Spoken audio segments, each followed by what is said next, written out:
Election ಹೊತ್ತಲ್ಲಿ ಸಿಎಂಗೆ ಕಾದಿದ್ಯಾ ಕಂಟಕ ಅನ್ನುವಂತಹ ಪ್ರಶ್ನೆ ಎದುರಾಗಿದೆ. ಯಾಕಂದ್ರೆ ವಿಧಾನಸೌಧದಲ್ಲಿರುವಂತಹ ಸಿಎಂ ಕಚೇರಿಗೆ ಏಕಾಏಕಿ ಅನಾಮಿಕ ವ್ಯಕ್ತಿಯೋರ್ವ ನುಗ್ಗಿದ್ದಾನೆ. ಸೆಕ್ಯೂರಿಟಿ ಸಿಬ್ಬಂದಿಯನ್ನೇ ಯಾಮಾರಿಸಿ ಸೀದಾ ಮುಖ್ಯಮಂತ್ರಿ ಕಚೇರಿಗೆ ನುಗ್ಗಿದ್ದಾನೆ ವ್ಯಕ್ತಿ.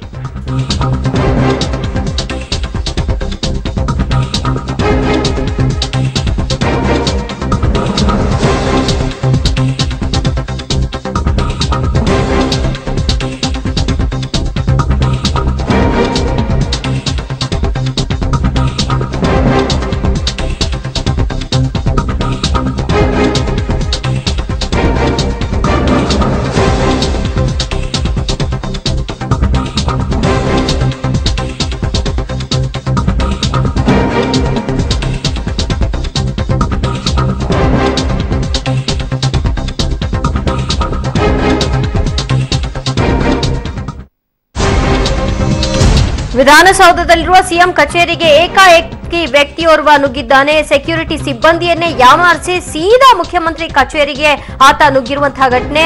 ಸಿಬ್ಬಂದಿ ಎಂದು ಹೇಳಿ ಡಾಗ್ ಸ್ಕ್ವಾಡ್ ಜೊತೆಯಲ್ಲೇ ಸಿಎಂ ಕಚೇರಿಗೆ ಸೀದಾ ಎಂಟ್ರಿ ಕೊಟ್ಟಿರುವಂತಹ ವ್ಯಕ್ತಿಯ ದೃಶ್ಯವನ್ನ ನೋಡ್ತಾ ಇದ್ದೀರಿ.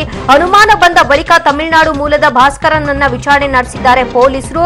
ಸದ್ಯ ಜನಾಶೀರ್ವಾದ ಯಾತ್ರೆಯಲ್ಲಿ ಬ್ಯುಸಿಯಾಗಿದ್ದಾರೆ ಸಿಎಂ ಸಿದ್ದರಾಮಯ್ಯ.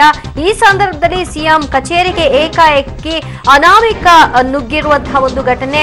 ಅನುಮಾನಾಸ್ಪದ ಹಿನ್ನೆಲೆಯಲ್ಲಿ ತಮಿಳುನಾಡು ಮೂಲದ ವ್ಯಕ್ತಿ ಭಾಸ್ಕರನ್ ಅಂತ ತಿಳಿದು ಬಂದಿದೆ. ವಿಚಾರಣೆ ನಡೆಸುವ ಸಂದರ್ಭದಲ್ಲಿ ಗೊತ್ತಾಗಿ ಹೆಚ್ಚಿನ ಡೀಟೇಲ್ಸ್ ಕೊಡ್ತಾರೆ ನಮ್ಮ ಪ್ರತಿನಿಧಿ ಮುರಳಿ. ಸಿಎಂ ಕಚೇರಿಗೆ ನುಗ್ತಾನೆ ಈ ವ್ಯಕ್ತಿ ಅಂದ್ರೆ ಅದಿನ್ಯಾವ ಭದ್ರತೆ ಕೊಟ್ಟಿದ್ದಾರೆ ಅಂತ ಅರ್ಥ? ಖಂಡಿತವಾಗಿಯೂ ಸಹ ಪೊಲೀಸರ ಕಾರ್ಯವೈಖರಿ ಬಗ್ಗೆ ಸಾಕಷ್ಟು ಅನುಮಾನ ಮೂಡಿರುವಂತದ್ದು. ಯಾಕಂದ್ರೆ ಶಕ್ತಿ ಸೌಧಕ್ಕೆ ಒಬ್ಬ ವ್ಯಕ್ತಿ ಹೋಗ್ಬೇಕು ಅಂದ್ರೆ ಆತನಿಗೆ ಒಂದು ಪಾಸ್ ಇರಬೇಕು, ಜೊತೆಗೆ ಅದನ್ನ ಪೊಲೀಸರು ಸಹ ತಪಾಸಣೆಗೆ ಒಳಪಡಿಸಿ ಅದಾದ ನಂತರ ಆತ ಒಳಗಡೆ ಹೋಗ್ಬೇಕಾಗತ್ತೆ. ಆದ್ರೆ ಈತ ತಪಾಸಣೆಯನ್ನು ಮಾಡ್ಕೋದಾನೆ, ಪಾಸ್ ಅನ್ನು ತೋರಿಸ್ತಾನೆ, ಏಕೈಕಿ ಸಿಎಂ ಕಚೇರಿಯ ಹತ್ರನೇ ಹೋಗ್ತಾನೆ. ಅಲ್ಲಿ ಅನುಮಾನಾಸ್ಪದವಾಗಿ ಓಡಾಡ್ತಿರೋದನ್ನ ನೋಡಿ ಅಲ್ಲಿಯ ಅಧಿಕಾರಿಗಳು ಪೊಲೀಸರಿಗೆ ಒಂದು ಮಾಹಿತಿಯನ್ನ ನೀಡ್ತಾರೆ. ಯಾವುದೋ ಒಬ್ಬ ವ್ಯಕ್ತಿ ಏನೋ ಸಿಎಂ ಕಚೇರಿಯ ಸುತ್ತಮುತ್ತ ಅನುಮಾನಾಸ್ಪದ ಓಡಾಡ್ತಾ ಇದ್ದಾನೆ ಅಂತ ಹೇಳಿ ಅದೇ ಪೊಲೀಸರಿಗೆ ಮಾಹಿತಿಯನ್ನು ನೀಡಿದ ನಂತರ ಪೊಲೀಸರು ಅಲ್ಲಿಗೆ ಬರ್ತಾರೆ. ಅಲ್ಲಿಗೆ ಬಂದು ಆತನನ್ನ ಹಿಡಿದುಕೊಂಡು ವಿಚಾರಣೆಗೆ ಒಳಪಡಿಸಿದಾಗ ಆತ ಯಾವುದೇ ರೀತಿ ಮಾಹಿತಿಯನ್ನು ಸಹ ನೀಡಿಲ್ಲ. ಕನ್ನಡದಲ್ಲೂ ಸಹ ಯಾವುದೇ ರೀತಿಯ ಮಾಹಿತಿಯನ್ನು ನೀಡ್ತಾ ಇಲ್ಲ.